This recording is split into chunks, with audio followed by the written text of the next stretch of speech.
Nesse vídeo veremos as questões de biologia da prova do Enem no ano de 2018, na primeira aplicação. Começando pela questão 91, uma questão sobre sistema digestório, processo digestivo, né? Para serem absorvidos pelas células do intestino humano, os lipídios ingeridos precisam ser primeiramente emulsificados. Nessa etapa da digestão, torna-se necessária a ação dos ácidos biliares, visto que os lipídios apresentam uma natureza apolar e são insolúveis em água. Dito isso, esses ácidos, os ácidos biliares, né, atuam no processo de modo a agir como detergentes. Então, os ácidos biliares vão atuar de forma semelhante ao que os detergentes fazem.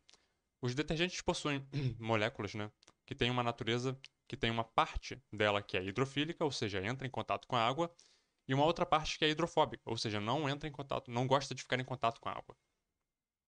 Essas moléculas, elas se juntam, se reúnem, se agregam em torno, por exemplo, de uma partícula de óleo, por exemplo, na água. E o óleo não se mistura com a água também. O óleo é hidrofóbico, certo?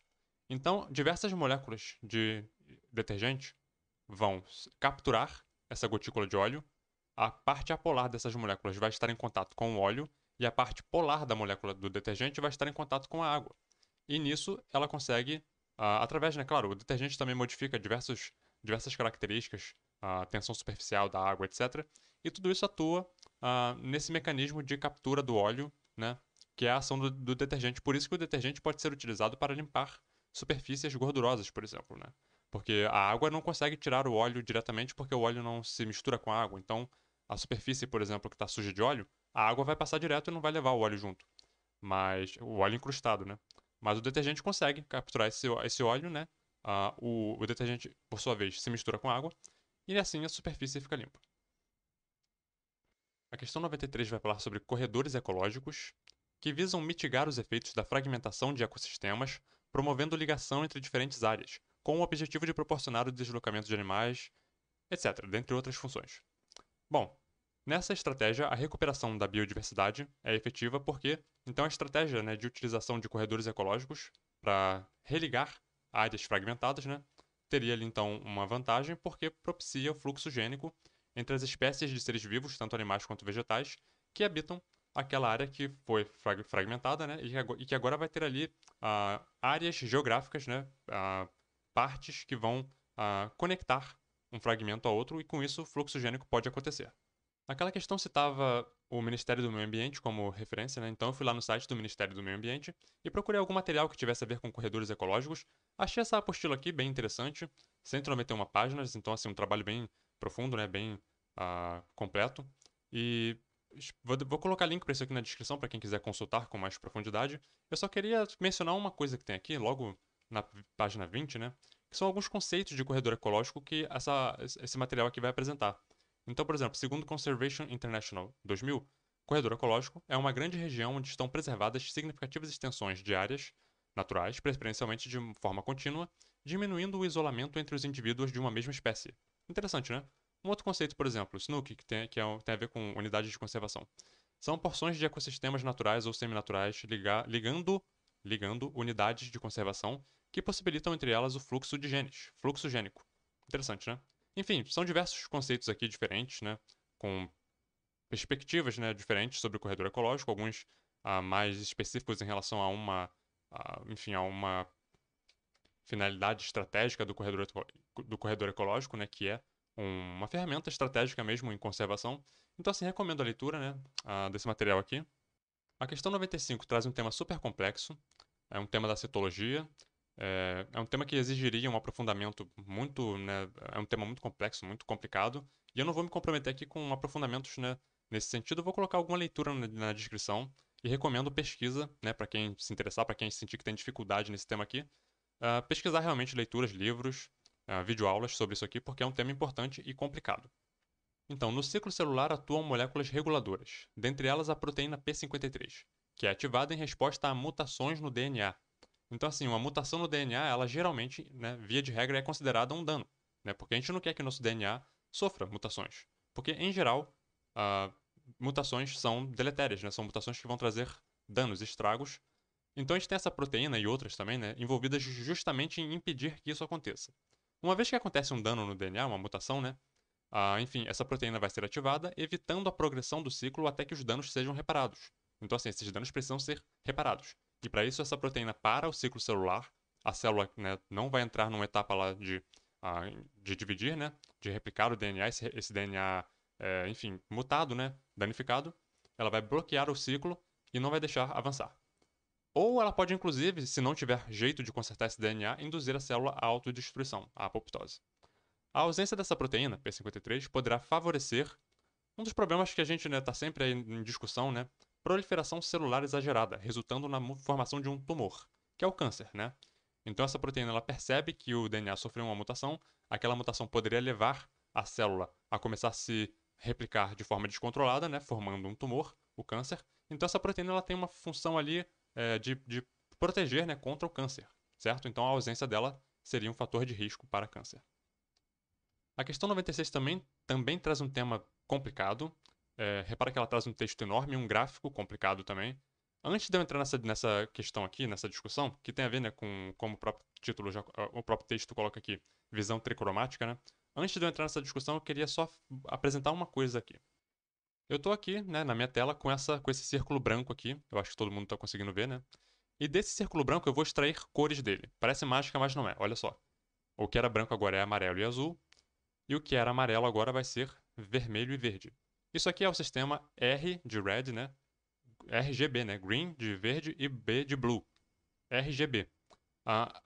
O sistema RGB, as cores primárias dele então são vermelho, azul e verde, certo? E a partir da mistura dessas cores, a gente consegue obter outras cores.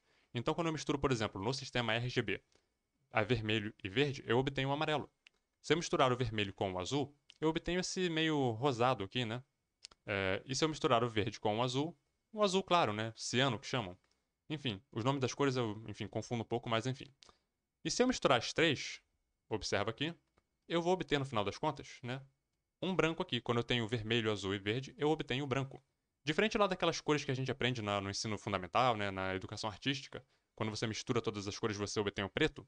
Aqui no sistema RGB é o contrário. Quando você mistura as três cores, né, primárias, você obtém o branco.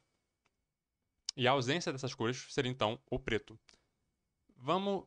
Repara só, antes da gente voltar lá para a questão, repara uma coisa. Se eu tenho aqui o verde, por exemplo, mas se de repente eu não tenho mais o verde, né, só sobra o vermelho e o azul, certo? Mesma coisa, se eu não tenho o azul, só sobra o vermelho e o verde, etc. E eu posso ter ainda esse vermelho numa intensidade menor. Assim, por exemplo, digamos 75%. Será que eu consigo colocar aqui? 75%, vamos ver. 75%, né? Então, assim, eu poderia ter essa realidade aqui, né? Essa coisa aqui meio amarela. Eu espero que na tela de vocês esteja dando para ver, né? Repara, verde no máximo, azul ausente, vermelho 75%. Agora imagina que eu não tenha o verde. Pum, vai ficar esse vermelho meio, né? Essa coisa meio crepuscular aqui. Dito isso, agora que vocês já sabem o que é o sistema RGB, a visão tricromática nada mais é do que isso, né? Nós e diversos outros primatas, temos nos nossos olhos células fotorreceptores, né? Os cones, que percebem essas três frequências de cor: azul, verde e vermelho, né? Pois bem, ela vai fazer uma introdução aqui, é um texto longo, eu não vou perder tempo lendo muita coisa, a parte que interessa é daqui para baixo. Se estimulássemos a retina com uma luz na faixa de 530 nanômetros, no gráfico está mais ou menos por aqui, não excitaríamos o pigmento azul, então essa curva aqui é a do azul, ó. Eu vou até, olha só, eu fiz até uma coisa aqui, uma arte aqui, ó, colorido, tá? Para todo mundo ver, azul, vermelho, verde e vermelho. Ok, nós não estimularíamos o azul, o verde seria estimulado ao máximo, aqui ó, 530, o verde no máximo, e o vermelho em aproximadamente 75%. Aí é mais fácil de ver com o gráfico normal mesmo, tá? Em 530 o vermelho vai estar sendo aqui, né? Então aqui 100%, né? Aqui 75%. Quando a gente vai ler gráfico é bom a gente saber o que são os eixos, né? O eixo X é o comprimento de onda em nanômetros e o eixo Y, a ativação de cada um dos fotorreceptores em porcentagem. Num outro cenário, se nós expuséssemos ali a uma luz no comprimento de onda de 600 nanômetros, o pigmento verde seria um pouco ativado, né? Então aqui, cadê 600 nanômetros? Aqui o verde, que aqui estava no máximo, né? Aqui já vai estar bem pouco.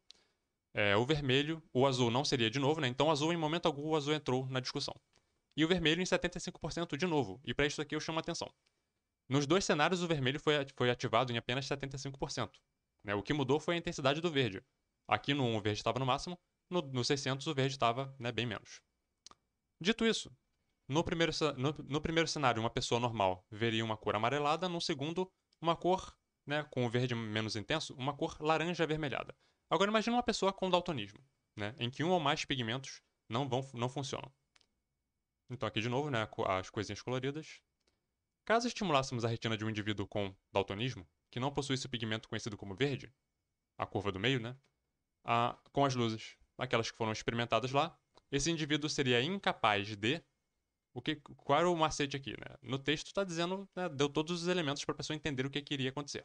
Basicamente, a pessoa seria incapaz de distinguir os dois comprimentos de onda, porque ambos estimulam o pigmento vermelho na mesma intensidade. Então, voltando aqui. O azul em momento algum entrou para discussão, o verde teve a intensidade dele alterada, porém a pessoa não tinha o receptor para verde, então a única cor que entrou aqui na discussão foi o vermelho. E nos dois cenários ele estava em 75%. Portanto, para o daltônico que não tinha um receptor verde, não iria ter feito diferença nenhuma, ele veria a mesma cor nos dois cenários. A questão 101 é uma questão da química, mas ela fala sobre abelhas, né? Um detalhe super interessante sobre as abelhas. Eu achei interessante então trazer ela aqui para discussão. Bom, segundo a questão, as abelhas utilizam a sinalização química para distinguir a abelha rainha de uma operária. E como é que elas fazem isso? Elas não têm uma visão como a nossa, né? Para de repente distinguir ali detalhes morfológicos entre si, mas elas percebem moléculas, né? Então, assim, um sinalizador químico, especialmente duas moléculas. Uma que a rainha produz, que é o 9-hidroxidec 2-enoico, e uma que só as operárias produzem, que é o 10-hidroxidec 2-enoico. Repara que, né, eles têm um nome praticamente igual, só muda o número que está aqui na frente. Então, assim, basicamente, as moléculas dos aí a resolução, né, é uma resolução química, não tem muito a ver com biologia. Mas basicamente, as moléculas dos sinalizadores químicos produzidas pelas abelhas rainhas e operárias possuem diferença apenas na fórmula estrutural. Esse texto, né, é um texto super interessante, ele foi tirado, na verdade, de um livro, né, Os Botões de Napoleão. E eu vou mostrar esse livro para vocês brevemente. Tá aqui, essa é a capa do livro, né? Eu não achei esse livro gratuitamente na internet, não sei se alguém quiser pesquisar aí, eu não achei. Bom, os botões de Napoleão, as 10 moléculas que mudaram a história. Então é um livro que vai fazer assim, um apanhado, né, de moléculas importantes na história da humanidade. Vai falar sobre, aqui no sumário, né? Pimenta. Ele é bem interessante, assim, a forma como ele aborda os assuntos, né? Compostos nitrados, seda e nylon, fenol, isopreno, corantes, remédios milagrosos, enfim. Mas a parte que interessa pra gente ali na discussão sobre as abelhas está bem aqui na introdução. Que é nessa parte aqui, eu espero que ninguém me processe por é, quebrar. Eu não tô fazendo isso aqui pra, né, quebrar o direito autoral do cara, eu só vou realmente mostrar a parte que apareceu lá na questão do Enem, né? Que é essa parte aqui, ó. São as moléculas, certo? Deixa eu dar uma aumentada aqui. Essa aqui é a molécula produzida pela abelha rainha, que eu já esqueci o nome, né? Nem me interessa. E essa aqui é a molécula produzida pela abelha operária. Então, assim, repara que a mudança aqui, a diferença entre as duas é bem súbita, né? É uma coisa sutil. É onde que a hidroxila está se ligando. Na que as operárias produzem, a hidroxila está ligada no primeiro carbono aqui, né? Enquanto que na que a rainha produz, essa hidroxila foi pro segundo carbono. Tô falando genericamente aqui, né? Já falei que não sou professor de química. Mas enfim, basicamente eu queria mostrar essa ilustração aqui. Então, só queria realmente mostrar a capa do livro, né? Para quem tiver interesse aí, uma leitura bem interessante. A questão 102 traz um tema bem interessante também, né? Insetos podem apresentar três tipos de desenvolvimento. Um deles a holometabolia, desenvolvimento completo. Que é aquele, né, que tem lá a fase de ovo, larva, polpa e adulto. Por exemplo, pensa numa borboleta, né? Que tem lá a lagartinha, né? Depois tem o casulo, depois tem a borboleta adulta, né? Bom, os insetos com holometabolia pertencem às ordens mais numerosas em termos de espécies conhecidas. Esse tipo de desenvolvimento está relacionado a um maior número de espécies em razão.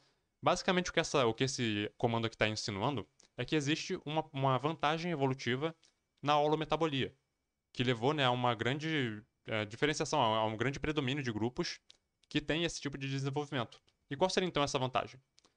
Capacidade, né, de exploração de diferentes nichos, evitando a competição entre as fases da vida. Então, por exemplo, a lagarta da borboleta, né, ela vai comer folhas de plantas, certo? A borboleta, ela não come folha, ela vai se alimentar de repente ali do açúcar, né, do néctar da flor. Então, assim, inclusive elas têm hábitos diferentes, né? A lagarta, ela vive agarrada na planta, a borboleta voa, né? Então, assim, elas nem sequer habitam no mesmo local.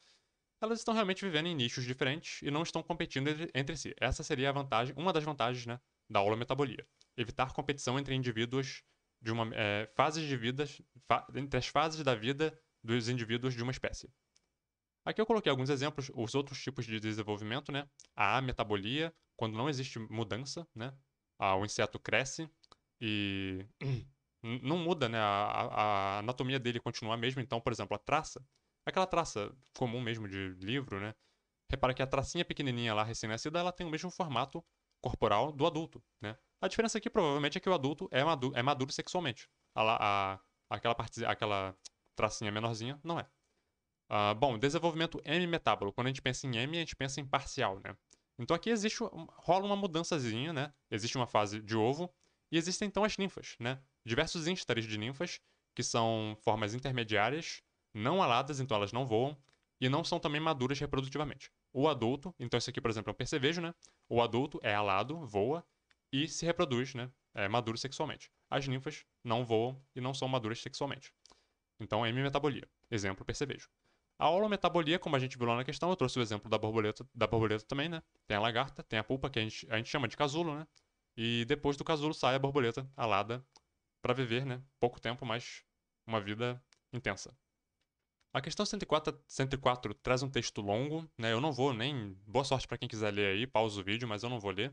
Eu só vou chamar atenção para uma parte desse texto aqui. Quando ele coloca aqui na terceira parágrafo, né? Economias agrícolas basicamente mantêm o balanço de nitrogênio ligado. No entanto, com o advento da era industrial, os produtos do solo são levados de onde cresce a colheita para lugares distantes, onde são consumidos. Basicamente, o que ele está dizendo é o seguinte: você planta, né, uma determinada uma cultura num local, no campo, né? E depois, para abastecer as cidades, porque as pessoas migraram para as cidades, para o meio urbano, né, por conta da Revolução Industrial, para abastecer as cidades com alimento, você tira a coisa lá do campo e leva para a cidade. E como uma planta para crescer ela usa nutrientes do solo, ela está empobrecendo o solo no campo e esses nutrientes estão indo para a cidade, para a alimentação das pessoas. Mas se essas plantas morressem e se decompusessem lá no campo, o solo, né, receberia de volta os nutrientes que estavam ali compondo a biomassa da planta. Como elas são retiradas e levadas para a cidade, os nutrientes, por exemplo, o nitrogênio, né, que ele está falando aqui, né, nitrogênio, nitrogênio, nitrogênio, você está empobrecendo aqueles solos com nitrogênio. Dito isso, de acordo com os argumentos de Haber, só para dar um crédito pro cara também, né, esse cara aqui, isso aqui foi um discurso, né, um texto que ele escreveu no Prêmio Nobel, né, então assim, é um texto importante, eu vou colocar um link pro texto também, só que não é uma leitura fácil, não é uma leitura gostosa, é um texto longo, enfim.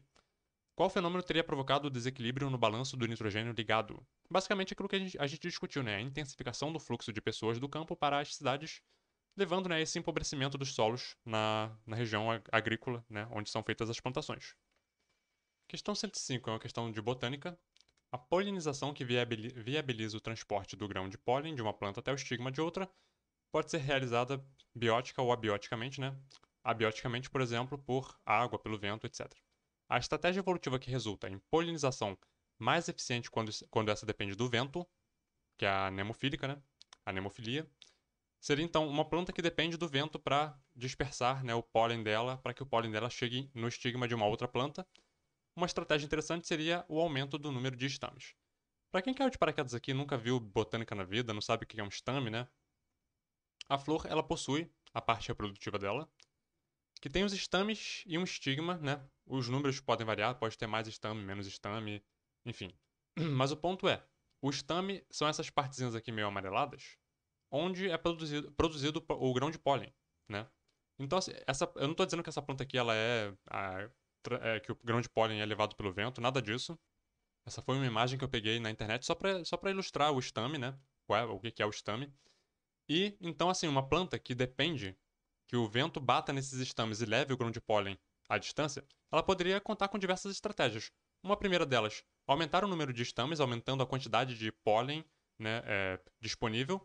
O que é muito interessante porque, imagina, quando é feita uma polinização, por exemplo, por insetos, né? A abelhinha, sei lá, ela entra lá na flor, ela pega para pegar o néctar, né? Ela acaba se sujando com o pólen. Depois ela entra em uma outra flor e ela especificamente leva o pólen lá dentro, né? Tem pouca perda de material. Já pelo vento tem muita perda de material, né? De pólen. Então, assim, produzir mais pólen, né? Porque contando que vai ter ali alguma perda, é uma estratégia interessante. E também, assim, tornar os estames mais destacados, né? Colocar os estames mais para fora. Isso também é uma estratégia bem observada. Mas basicamente aqui a questão mencionou, né, o aumento do número de estames como sendo uma estratégia ah, razoável, e realmente é, né? A questão 102, ela discute um tema que eu também já estava discutindo lá no primeiro vídeo da playlist, na prova de 1998, que é a diferença entre genoma e código genético, né? Basicamente, esse estudante aqui fica dizendo que sequenciou o código genético da cevada, e que o código genético da cevada é isso e aquilo, aquilo outro. Basicamente, assim, ele usa o termo código genético de forma incorreta aqui, né? Cientificamente, o conceito de código genético seria então definido como trincas de nucleotídeos que codificam os aminoácidos. A gente discutiu isso lá na prova de 98, questão 31 e 32. Genoma é toda a informação genética de um organismo vivo, certo? Tudo que existe ali de informação de DNA. O código genético são as trincas de nucleotídeos que codificam para determinado aminoácido. Então, por exemplo, a AUG é uma metionina, né? E assim vai. Tem lá, né, a tabela com né, todas as trincas e os aminoácidos relacionados, né? Etc. Basicamente, esse que é o conceito aqui. Ele estava, então, utilizando o termo código genético de forma incorreta. Repara como é que é um detalhezinho, né, que a gente discute às vezes de forma descompromissada, mas a questão inteira envolvia o fato de a pessoa saber a diferença entre uma coisa e outra.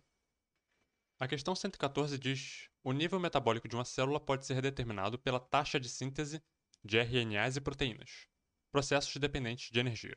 Basicamente, essa questão aqui vai falar sobre um pesquisador que queria uma linhagem de células especializada para síntese, né, de hormônios proteicos. Uma empresa, né, que estava ali preocupada em produzir hormônios proteicos. Então, assim, uma linhagem, elas tinham aqui 5 opções de linhagens de células e basicamente a gente tem que entender, com base nos componentes dessas células, qual dessas linhagens seria mais apropriada para a síntese de proteínas, né? Hormônios proteicos são proteínas. Então eles dão pra gente aqui uma legenda, né? Então essa aqui é uma célula genérica, né? Isso aqui seria a mitocôndria. Mitocôndria é onde tem, né, a produção de energia para a célula e tudo mais. Temos aqui retículo endoplasmático rugoso, onde vão ter ali ribossomos envolvidos diretamente na produção de proteína. Teremos aqui também o núcleo da célula, né? Onde tem aqui um nucleolo, onde tem ali o RNA ribossômico, né? Para produzir justamente os ribossomos.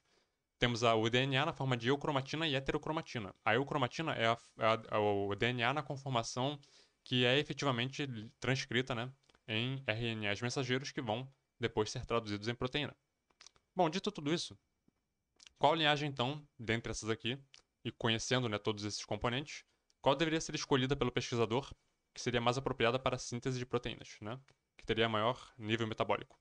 A linhagem 4. Porque você comparando ela com as outras linhagens, você vai ver que ela tem uma quantidade razoável de mitocôndrias, né? Aqui no máximo era 4, então ela tem 4, ok. Ela tem 4 retículos endoplasmáticos rugosos, o que também é a que mais tem, né? Então mais ribossomos, mais proteína. Ela tem dentro do núcleo, né, o DNA na forma de eucromatina predominantemente. Isso é muito bom, porque é um DNA que está, em sua maior parte, sendo transcrito, né? E um nucleolo bem desenvolvido também, né? O nucleolo relacionado ali com a formação dos ribossomos, né? Então, assim, essa linhagem de células estaria toda mais apropriada para uma linhagem, né, com metabolismo de síntese mais elevado. A questão 115, ela começa com uma carinha de ecologia, né? O deserto é um bioma que se localiza em regiões de pouca umidade, mas ela, na verdade, é uma questão de fisiologia. Ela vai falar sobre animais, grupos de animais, né, que habitam o deserto, por exemplo. Então, roedores, aves, répteis, artrópodes. A fauna, né, do deserto, então, seria predominantemente formada por animais que pertencem a esses grupos aqui. Uma adaptação associada a esse bioma, é um bioma desértico, podemos pensar aqui numa caatinga, por exemplo, né, presente nos seres vivos dos grupos citados, seria então o quê? Pensando assim que um bioma, né, um ecossistema desértico, tem pouca água disponível. Então, os animais que vivem lá, e as plantas também, elas têm que lidar com a falta de água, né, a falta de disponibilidade hídrica. Então, esses seres vivos, tanto animais quanto plantas, vão precisar desenvolver estratégias para reter água, para não perder água para o ambiente. No caso dos animais, eles podem, por exemplo, eliminar excretas nitrogenadas de forma concentrada. Né? Então vamos imaginar nós, por exemplo, nós, né, urinamos nitrogênio na forma de ureia. Né?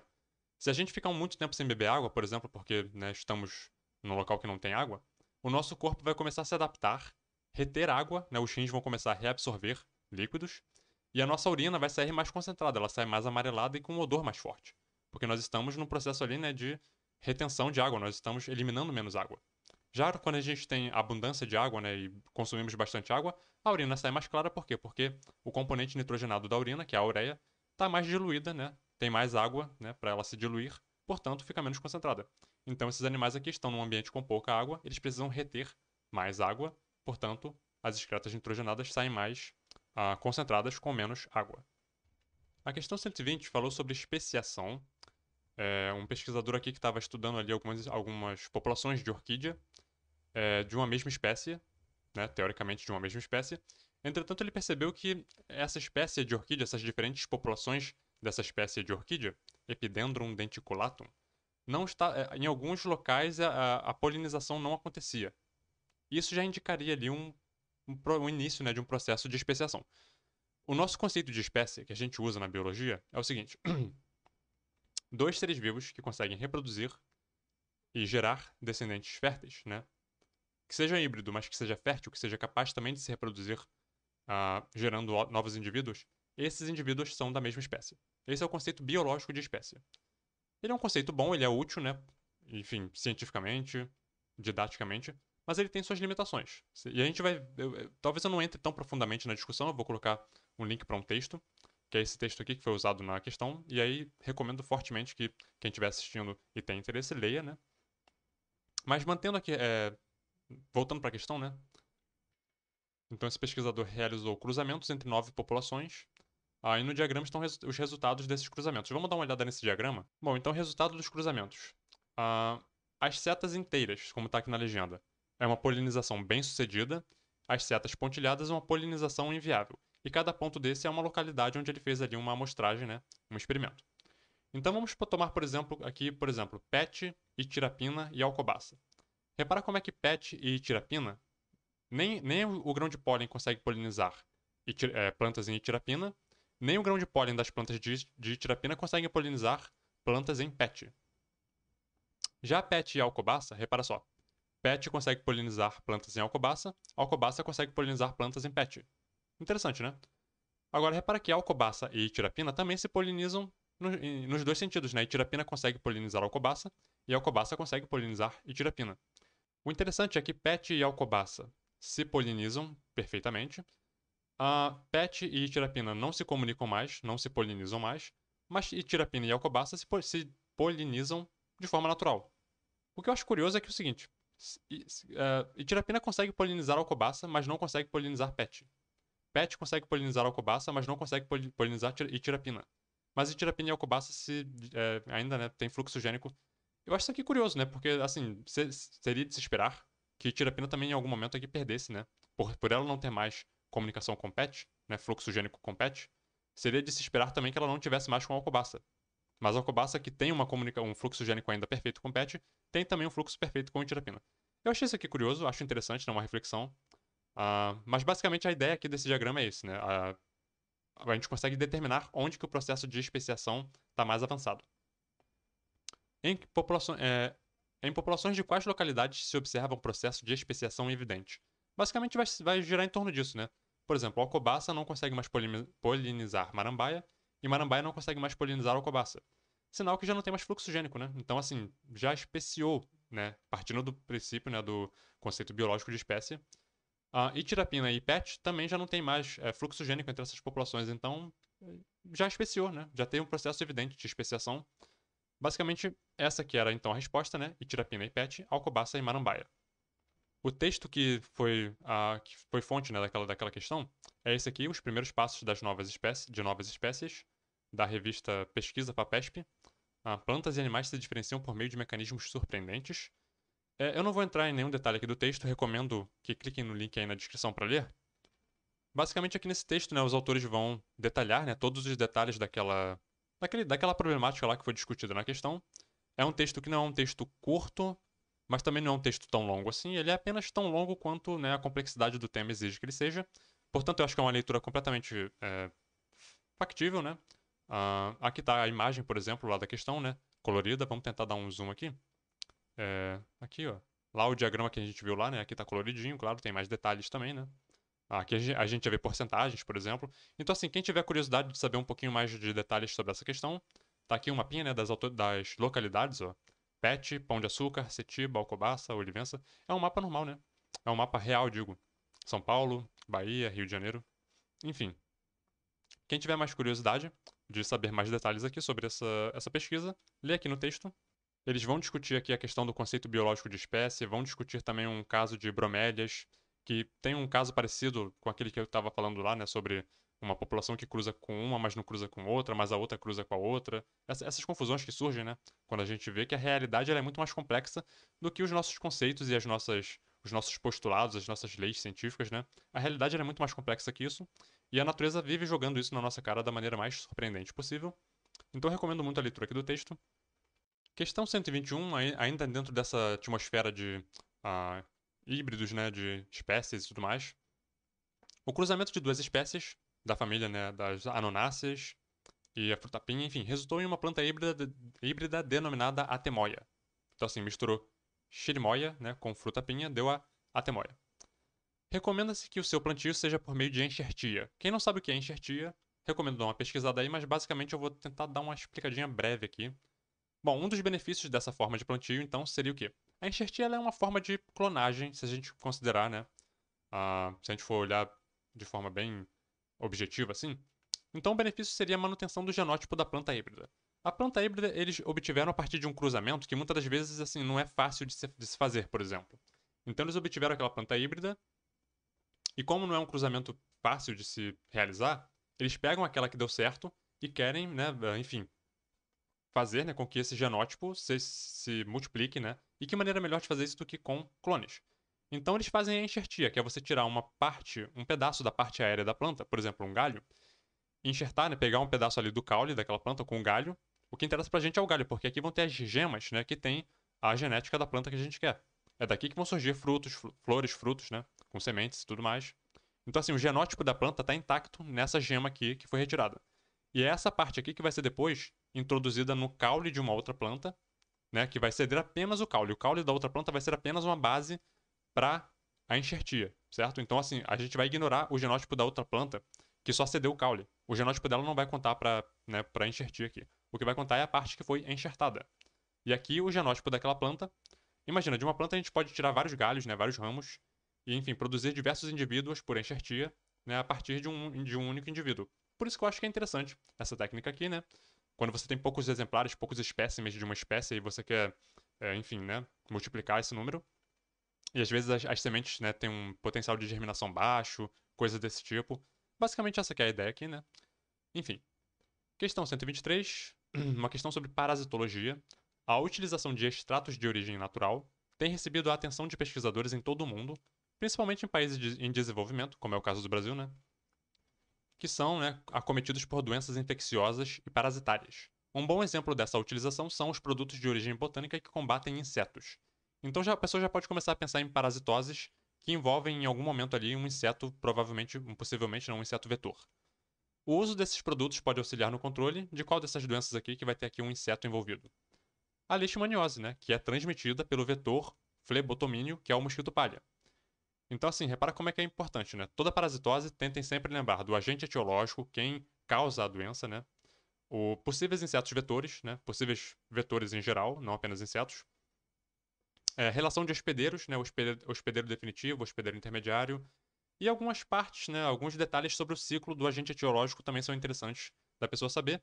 E focar em formas de que você possa combater ou prevenir aquela parasitose. Todos esses fatores são fundamentais para a resolução de questões do Enem que envolvam parasitologia. Aqui a pessoa tinha que saber quem era o inseto vetor, qual dessas doenças tinha um inseto como vetor. A leishmaniose, né? Questão 126, uma questão complexa, um tema super complicado. Vou colocar provavelmente um texto sobre isso aqui na descrição, porque se for realmente entrar profundamente nisso aqui, o vídeo fica muito longo. Mas basicamente ele vai falar sobre anabolismo e catabolismo. São processos antagônicos, ou seja, um tem uma ação diferente, inversa, né? Radicalmente inversa ao outro. O anabolismo a gente associa com construção, né? Uma ideia genérica assim, de construção, e o catabolismo a gente associa com uma ideia genérica também de quebra, de destruição. No fígado, a insulina atua como um hormônio com ação anabólica, enquanto que o glucagon tem ação catabólica. Ambos são secretados em resposta ao nível de glicose sanguínea. Em caso de um indivíduo com hipoglicemia, pouco açúcar no sangue, o hormônio citado, que atua no catabolismo, induzirá o organismo no caso o glucagon, né?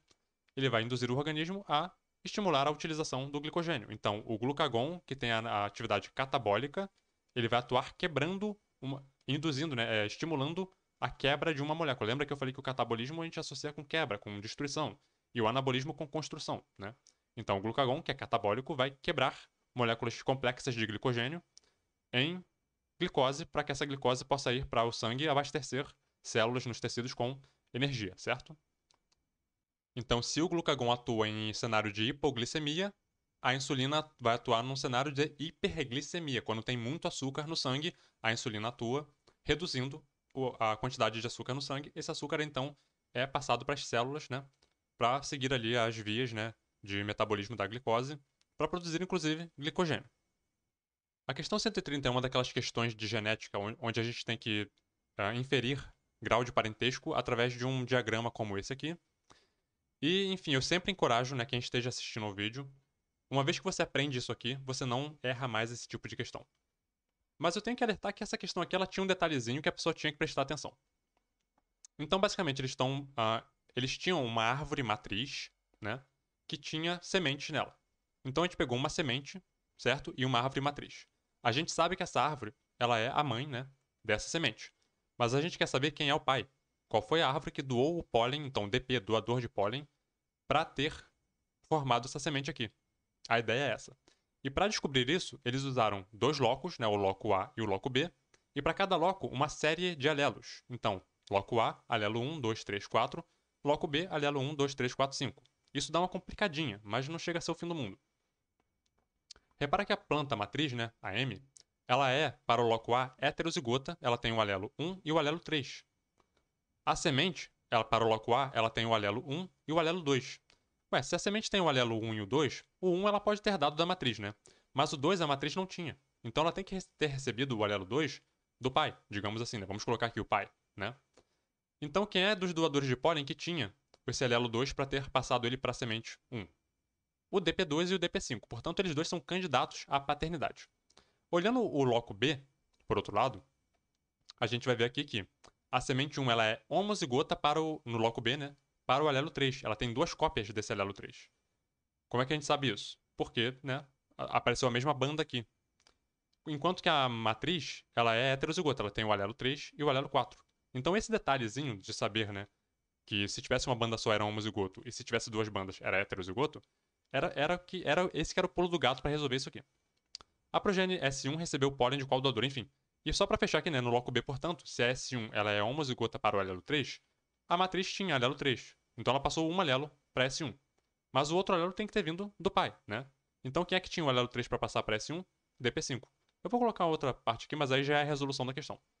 Aqui, eu fiz essa... Aqui, ó. Aqui ficou bem mais claro, né? Matriz, loco A, alelos 1 e 3. S1, alelos 1 e 2.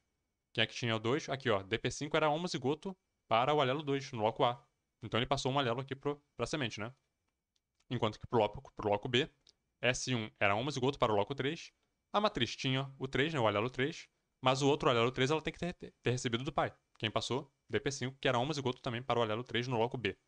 Viu? Esse que era o pulo do gato dessa questão, uma diferençazinha sutil, mas se a pessoa não se tocasse nisso aqui, ela poderia errar a questão. E dito isso, então, a progênie S1, a semente, né, recebeu o pólen de qual doadora? Da DP5. Se a explicação que eu dei não ficou clara, eu vou colocar um link para o material de onde foi extraída aquela questão. Isso é uma atividade, né, para se passar em sala de aula.